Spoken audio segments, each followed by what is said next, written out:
नमस्कार, आप देख रहे हैं जेके न्यूज़। और अभी हम जो है भागलपुर सर्किट हाउस में हैं और यहाँ जो है प्रशांत किशोर जी का जो है प्रेस वार्ता चल रहा था। और अभी जो है पीरपेटी से वो आए हैं और ये आंध्र प्रदेश में जो है उनका अभी भ्रमण चल रहा है और सुल्तानगंज जो है उनका जाना है वहाँ। और देखिए क्या कुछ कहे हैं प्रेस वार्ता में, वीडियो पैमाने पर कैंपेन जो चुनाव के नजरिए से किया जाएगा वो भी दिखेगा और निश्चित तौर पर उसका असर आपको चुनाव के रिजल्ट में भी दिखेगा। एजेंडा तो आप भी नीतीश कुमार और लालू के खिलाफ ही चला रहे हैं। एजेंडा हम बिहार को बदलने का चला रहे हैं, किसी एक व्यक्ति के खिलाफ नहीं चला रहे, ना किसी दल के खिलाफ चला रहे हैं। उस सोच के खिलाफ चला रहे हैं जो ये कहता है कि बिहार बदल नहीं सकता है। उस सोच के खिलाफ चला रहे हैं जहां लोग कहते हैं कि लालू के डर से भाजपा को वोट दे और भाजपा के डर से लालू को वोट दे। उस सोच के खिलाफ चला रहे हैं जहां लोग कहते हैं कि बिहार में इतना जाति है, इतना भ्रष्टाचार है, यहाँ पर इतना बाहुबल है कि कोई यहाँ खड़ा ही नहीं हो सकता है। जनसुराज का एजेंडा उस सोच के खिलाफ है कि बिहार को बदला नहीं जा सकता है, क्योंकि हम लोग ऐसा सोचते हैं कि नहीं, बिहार को बदला जा सकता है और बदलने की जिम्मेवारी चाहे आप उठाएं या हम उठाएं, प्रयास आज हो या 10 वर्ष के बाद हो, करना तो किसी न किसी बिहार के व्यक्ति को ही पड़ेगा। और हम लोग ऐसा समझते हैं कि हमारी जिम्मेवारी है, इस मिट्टी का कर्ज है। अगर भगवान ने हम लोग को बुद्धि शक्ति दी है तो हम लोग को निश्चित तौर पर इसके लिए प्रयास करना चाहिए, इसीलिए प्रयास कर रहे हैं। वक्फ जो भी सेशन पास हुआ है इसके बारे में आप क्या कहना चाहेंगे? वक्फ बोर्ड के कानून के मेरिट को अगर हटा दिया जाए वो अच्छा है, खराब है उसको छोड़ दीजिए। हमारा या जनसुराज का वक्फ बोर्ड को लेकर विरोध इस बात को लेकर है कि जब देश बना, कुछ जो बेसिक मूल्यों के साथ देश बना, उसका संविधान बना, उनमें अगर कोई आप आमूलचूल परिवर्तन करते हैं तो जो लोग भी ये परिवर्तन कर रहे हैं उनकी ये जवाबदेही है, नैतिक और राजनीतिक जवाबदेही है कि जो समाज का वर्ग उससे प्रभावित हो रहा है उसको विश्वास में लेकर वो कानून बनाया जाए। वक्फ का कानून जो बना है, मुझे नहीं लगता है कि भाजपा वाले उस वक्फ में ट्रांसपेरेंसी लाने के लिए या उस कोई फंक्शनिंग को बेहतर करने के लिए लेकर आए हैं। विशुद्ध तौर पर हिंदू मुस्लिम की राजनीति करने का इनका एजेंडा है। इसका प्रमाण ये है कि आप देखिए, पीछे कानून आया था सीए एनआरसी का और भाजपा ने और भाजपा के समर्थकों को ये बताया गया कि सीए एनआरसी कानून इसलिए देश में जरूरी है क्योंकि यहाँ से मुस्लिम शरणार्थियों को, मुस्लिम आतंकवादियों को हटाना है। कुछ लोगों ने ये भी कहा कि हिंदू खतरे में है, अफगानिस्तान में, पाकिस्तान में, बांग्लादेश में, उनको लाकर देश में नागरिकता देनी है, इसलिए सीए एनआरसी का कानून लाया गया। अब मैं आपके माध्यम से भाजपा के अपने साथियों से, उनके समर्थकों से पूछना चाहता हूं कि भाई सीए एनआरसी देश में लागू है, बता दो कि पिछले 2 साल में कितने हिंदुओं को तुमने अफगानिस्तान, पाकिस्तान, बांग्लादेश से लाकर उनको नागरिकता दी है, या ये बता दो कि कितने मुस्लिम आतंकवादियों को तुमने उस कानून के तहत देश से हटा दिया। अब वो कानून भूल गए। मेरे भाई, सीए एनआरसी इसलिए लाए थे कि बंगाल में 1-1.5 करोड़ वोट पोलराइज करके लिया जा सके। तो इनका एजेंडा है हर साल 1.5 साल में कोई ना कोई एक ऐसा मुद्दा लाओ जिससे समाज में हिंदू मुस्लिम वाली बात चलती रहे। इनका अगर एजेंडा ये होता कि वक्त में ट्रांसपेरेंसी आए, उसमें जो गलती हुई है उसको सुधार किया जाए। किसी ने मुझे कहा कि वक्त के कानून से अगर भूमिहीनों को जमीन मिलेगी, आपको क्या दिक्कत है? हमने कहा भाई तुम कानून पढ़ के दिखा दो। अगर कानून में लिखा हुआ है कि वक्त में वक्त की कोई ऐसी जमीन जो गलती से वक्त के पास है उसको लेकर भूमिहीनों में बांटा जाएगा, कहां कानून में लिखा गया? भाई इनका उससे कोई लेना देना नहीं है। इन्होंने बस खाली हिंदू मुसलमान करना है, जैसे सीए एनआरसी पर किया, जैसे ट्रिपल तलाक पर किया, जैसे कॉमन सिविल कोड पे कर रहे हैं। इससे कोई लेना देना नहीं। इस भाजपा की सरकार में एक ही दिक्कत है, हमने मोदी जी के साथ बहुत दिन काम किए हैं, ये गोल पोस्ट बदलते रहते हैं। अभी कल एक रिपोर्ट पढ़ रहा था कि आरबीआई ने सर्कुलर जारी किया है कि 500 के काउंटरफीट नोट बहुत बड़ी संख्या में बढ़ गए। आपको याद होगा जब डीमोनेटाइजेशन किया गया तो कहा गया कि काउंटरफीट नोट खत्म हो जाएगा, आतंकवाद खत्म हो जाएगा। अब कोई सवाल ना उनसे पूछ रहा है ना वो जवाब देते हैं। आप लोग फिर अब नया चीज लेकर आ गए, अब नया चीज बात करेंगे। पहले कहा भाई 5 ट्रिलियन की इकोनॉमी हो जाएगी, अब कोई नहीं पूछ रहा है कि 2014 में कहा कि सारे लोगों को घर मिल जाएगा, फिर 22 में आके कह रहे हैं कि 5 ट्रिलियन की इकोनॉमी हो जाएगी। अब 25 आते आते कहते हैं कि हम तीसरे बड़े इकोनॉमी हो जाएंगे। भाई जो पहले कहा था उस पर भी तो जवाब दे दो। कल मोदी जी आ रहे हैं और मैं अच्छा किया कि आपने सवाल उठा दिया। अब मोदी जी से आप लोग को एक ही सवाल आपके माध्यम से पूछना चाह रहा हूं कि 2015 में सर आप आए थे, 1,25,000 करोड़ के पैकेज की घोषणा आपने आरा से बिहार के लिए की थी। 2015 के बाद से लगातार दिल्ली में आप ही की सरकार है और बिहार में भी नीतीश और भाजपा की सरकार 10 में 7 साल रही है।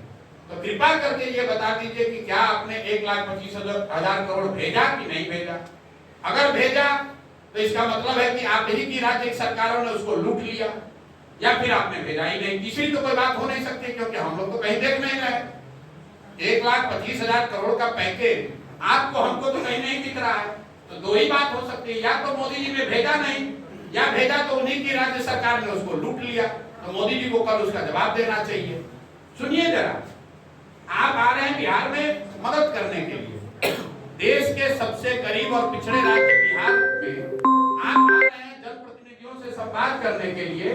उसका खर्चा है सैकड़ों करोड़ रुपया। आप लोग देखे होंगे सरकारी आदेश जारी किया गया है, जितने पंचायती राज और जनरल एडमिनिस्ट्रेशन से जुड़े हुए लोग हैं, बजाता इनको टारगेट दिया गया है 200, 400 बस करके 10 लाख लोगों को इकट्ठा करने का। ये पैसा कौन दे रहा है? ये पैसा आप और हम दे रहे हैं। मोदी जी बिहार के लिए कुछ करें ना करें, 10, 20, 25, 50 करोड़ रुपया हम लोग का लेकर सभा जरूर कर लेंगे और कोई सवाल पूछने वाला नहीं है। ये सरकारी खर्चे पर बिहार की गरीब जनता के पैसे से प्रचार कर रहे हो भैया। अरे भाई, भाजपा के अकाउंट में 3-4 हजार करोड़ रुपया पड़ा हुआ है। अगर सभा ही करना है तो भाजपा से बिल भरिए, बिहार की जनता से उसका पैसा काहे वसूल रहे? जरा पूछिए तो पर यहाँ भागलपुर के डीएम से सीडीपीओ से किलो कितना बस लेकर जा रहा है मधुबनी कल? आप लोगों ने पूछा है? बजाता सरकारी आदेश जारी हुआ, सरकारी आदेश जारी हुआ है, सबको टारगेट फिक्स किया गया है कि कितने लोगों को लेकर बस लेकर पहुंचना है। कोई सवाल नहीं पूछ रहा है। चलिए, मोदी जी को तो आप नहीं पूछ सकते, प्रधानमंत्री हो मिलेंगे नहीं, कम से कम जो भाजपा का यहाँ लोकल लीडर है, जो एडमिनिस्ट्रेशन है, उससे तो पूछिए। आरटीआई तो लगाइए कि भाई कितना पैसा बिहार सरकार का खर्च हो रहा है इस पर। नीतीश कुमार जो अभी संवाद करने की स्थिति में नहीं है, उन्होंने शुरू किया महिला संवाद, उसका खर्चा टेंडर है 250 करोड़ रुपया।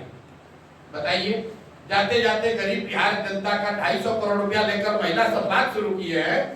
मतलब किसी एक कॉन्ट्रैक्टर को 250 करोड़ रुपया दे दिया गया कि गाड़ी और वीडियो चलाओ, और ऐसे व्यक्ति का चलाओ जो व्यक्ति खुद संवाद नहीं कर सकता है। उसका जब फ्लैग ऑफ किया तो उसमें एक शब्द बोले नहीं, क्योंकि उनकी मानसिक शारीरिक स्थिति नहीं है कि भाषण दे पाए। प्रशांत जी, एक बात बताइए, कश्मीर में जो घटना हुई इसको कैसे देखते हैं?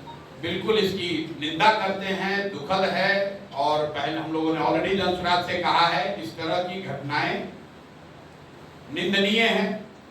निहत्थे टूरिस्ट पर आकर गोली चलाना, उनकी हत्या करना, ये जघन्य अपराध है, और ये दिखाता है कि आतंकियों के और आतंक के जो जड़ें हैं वो राजनीतिक नारों के देने से नहीं खत्म होने वाला।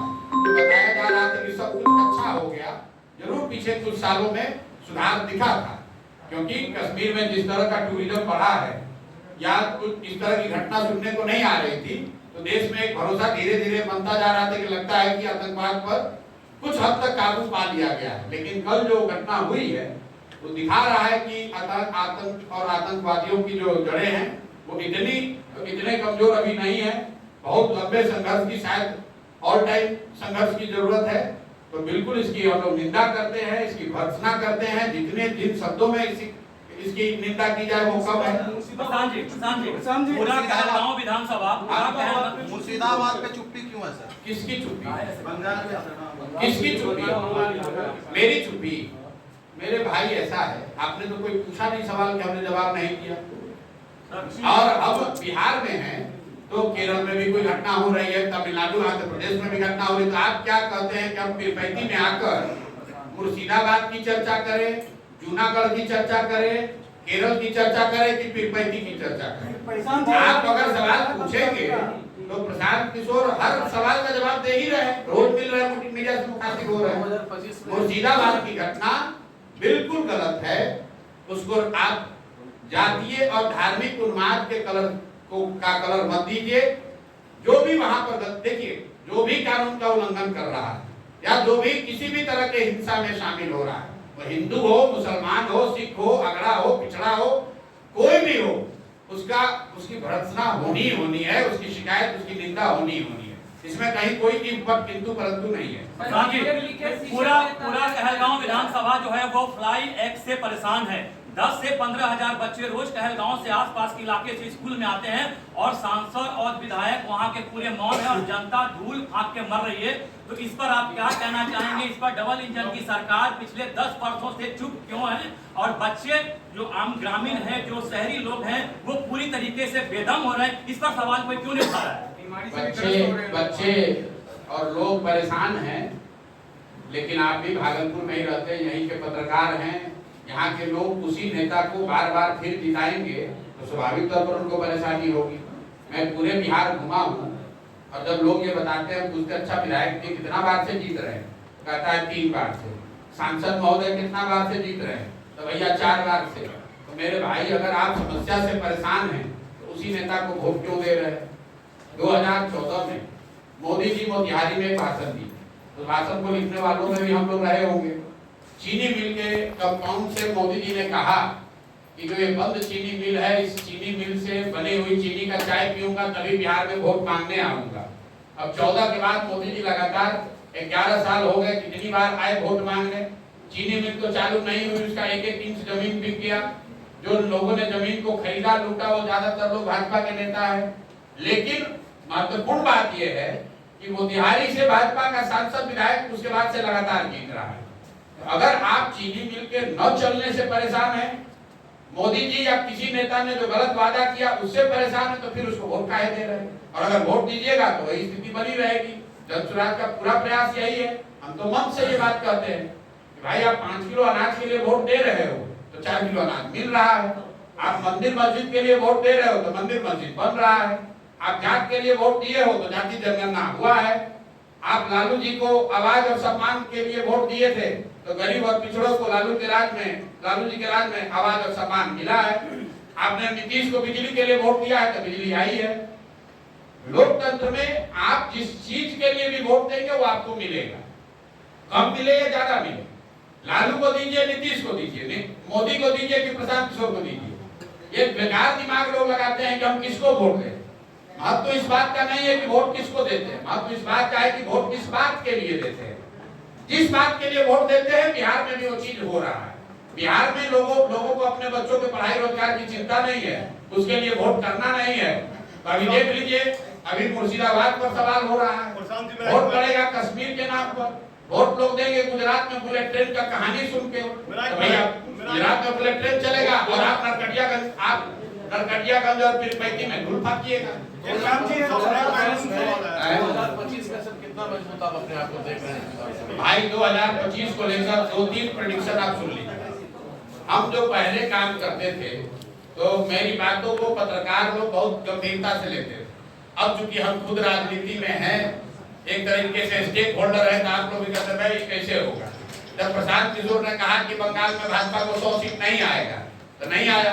जब आंध्र में कहा कि जगनमोहन रेड्डी पूरी तरह हार जाएंगे तो 11 को सीट आया। बिहार में मैं जो अभी कहूंगा आप कहेंगे आप तो जनसुराज के नेता इसलिए कह रहे हैं, लेकिन जो मेरी अपनी प्रोफेशनल समझ है, नवंबर में बिहार में नया चीफ मिनिस्टर बन जाएगा। नीतीश कुमार अब बिहार में चीफ मिनिस्टर नहीं बन पाएंगे किसी भी हालत में। इसकी गारंटी आप दे रहे हैं? गारंटी क्या होता है, लिख के दे देते हैं। दूसरी बात बिहार में 60% से ज्यादा आबादी बदलाव चाहती है। वो चाहे राजद का सपोर्टर हो, किसी जाति का हो, किसी धर्म का हो, भाजपा का सपोर्टर है, नीतीश का सपोर्टर है, 60% से ज्यादा लोग आंकड़े बता रहे हैं वो बदलाव चाहते हैं।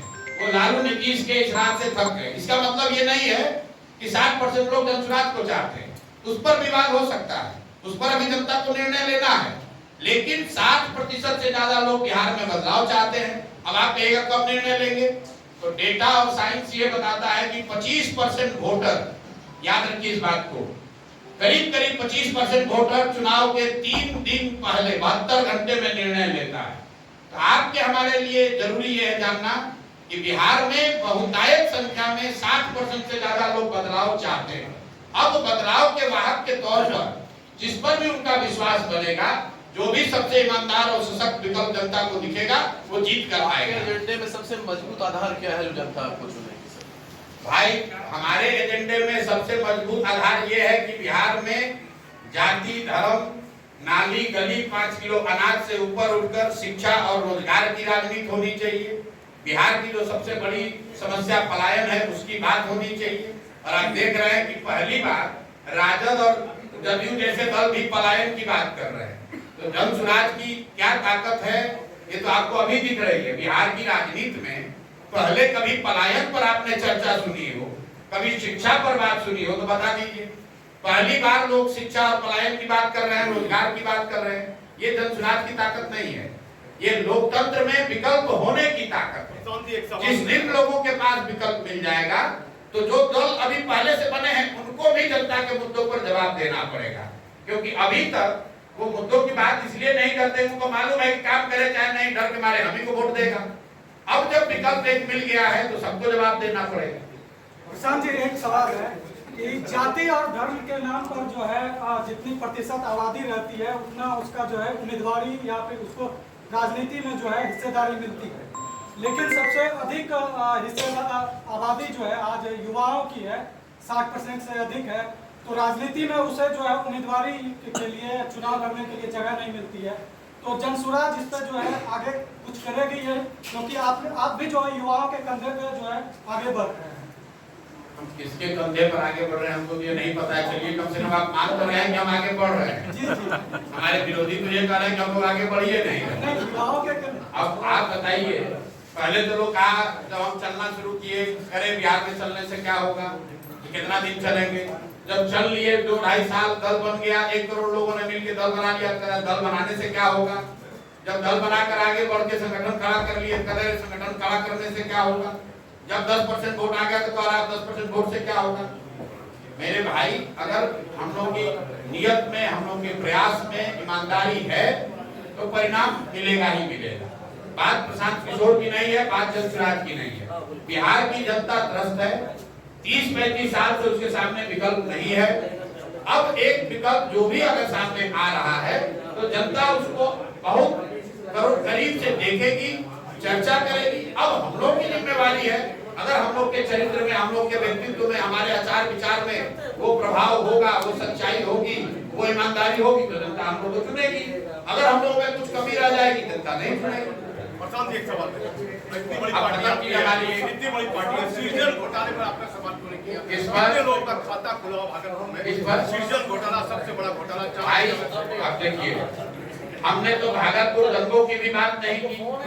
तो जब हम राजनीति में उस समय थे ही नहीं, सृजन घोटाला जब हुआ या जब उसकी चर्चा हुई, हम तो चारा घोटाला की बात नहीं करते। सृजन घोटाला हम तो वही बात करेंगे ना, हम शराब माफिया की बात करते हैं, हम बालू माफिया की बात कर रहे हैं, हम भूमि सर्वे में राजस्व विभाग के द्वारा जो घर घर से उगाही हो रही है उसकी बात कर रहे हैं, हम नीतीश कुमार के शारीरिक और मानसिक हालात की बात कर रहे हैं, हम मोदी के पैकेज और पैकेज के न देने की बात कर रहे हैं। हमारे समय काल खंड में जो विषय होगा उसी की तो बात करेंगे। अब श्री कृष्ण बाबू के टाइम में बिहार का क्या मुद्दा था उस पर चर्चा हो सकती है, लेकिन वो राजनीतिक तौर पर उस पर रोज टीका टिप्पणी करना पैसा। अभी जदयू नीतीश कुमार के बेटे को प्रोजेक्ट करने की कोशिश कर रहा है। देखिए, मैं जो व्यक्ति राजनीति में नहीं है उन पर टीका टिप्पणी करना उचित नहीं समझता हूँ। लालू जी के परिवार से भी जो उनके सदस्य राजनीति में नहीं है, मैं उन पर टीका टिप्पणी नहीं करता हूँ। मैं जहाँ तक मैं जानता हूँ नीतीश जी के लड़के अभी राजनीति में नहीं है, और जब वो राजनीति में आए तब उस समय टीका टिप्पणी की जाएगी। ये तो पत्रकारों का अपना स्पेकुलेशन है कि अब आ रहे हैं, कल आ रहे हैं, परसों जा रहे हैं। जहाँ तक मेरी जानकारी है वो राजनीति में अभी नहीं है। जब आ जाएंगे तो लोकतंत्र है, सबका स्वागत है, उस समय चर्चा हो उस पर। अभी एक आईजी प्रशासनिक अफसर लांडे भी विकल्प के तौर पे उन्होंने भी एक अपने दल का गठन किया। नहीं जानते हैं हम ज्यादा। शिवदीप लांडे सर नहीं जानते हैं साहब, इतने अफसर हैं, कितने लोगों को हम लोग जानते साथ ही भागलपुर की कोई समस्या मुद्दा आप क्यों नहीं उठाते हैं? भागलपुर से भागलपुर की किस समस्या, भागलपुर की कौन सी समस्या ऐसी है जो दूसरे जिलों की समस्या नहीं है? चुनाव में एक मिनट, आप कह रहे हैं भागलपुर की समस्या नहीं उठा रहे, क्या ध्वस्त शिक्षा व्यवस्था भागलपुर का विषय नहीं है? क्या यहाँ से गरीब लोगों के पलायन का मुद्दा भागलपुर का मुद्दा नहीं है? क्या भूमि सर्वे में हो रहा जो भ्रष्टाचार है वो भागलपुर के लोगों का मुद्दा नहीं है? क्या घर घर बिक रही शराब और शराब माफिया भागलपुर का मुद्दा नहीं है? क्या बालू माफिया और बालू का अवैध कारोबार भागलपुर का मुद्दा नहीं है? क्या स्मार्ट घोटाला मुद्दा नहीं है? अरे भैया हजारों खाता खुला है, अरे पब्लिक का पैसा चला गया है। आप विधानसभा चुनाव में इस विधानसभा चुनाव में आप उम्मीदवार होंगे अपनी पार्टी से? मेरी पार्टी अगर तय करेगी कि मुझे उम्मीदवार बनना है तो मैंने पहले भी कहा है कि अगर पार्टी कहेगी तो उम्मीदवार होंगे। पार्टी जो तय करेगी वो करेगी। कहाँ से जहाँ से तय कर देगी यहाँ से स्वस्थ है ना? अब नीतीश जी स्वस्थ है कि नहीं? आपका चैनल का नाम है आप तक, तो आप पहुँच जाइए नीतीश तक और नीतीश तक पहुँचकर ये सवाल पूछिए कि सर क्या आप स्वस्थ हैं? क्योंकि बिहार की जनता के मन में आपके आहाव भाव से, आपके वक्तव्यों से ऐसा बिहार की जनता को लग रहा है कि आप शारीरिक और मानसिक तौर पर स्वस्थ नहीं है। आप तक के दर्शक ये जानना चाहते हैं कि आप स्वस्थ है कि नहीं, और हमने उसका एक फॉर्मूला भी दिया कि चलिए जांच वोट कैसे होगा। कम से कम नीतीश जी आप ही के चैनल पर कैमरे पर आकर अपने मंत्री परिषद के साथियों का नाम बता दें तो हम लोग मान लेंगे कि वो स्वस्थ हैं। जहाँ तक मैं जानता हूँ नीतीश कुमार को अपने मंत्री परिषद के सदस्यों का नाम तक आज की तारीख में याद नहीं है। नहीं, आपने कहा कि 25 में वो जो अब जो है आने नेक्स्ट टाइम वो आने वाले नहीं, वो तो स्वस्थ रहते तब भी नहीं आना था, अभी तो अस्वस्थ है। आपको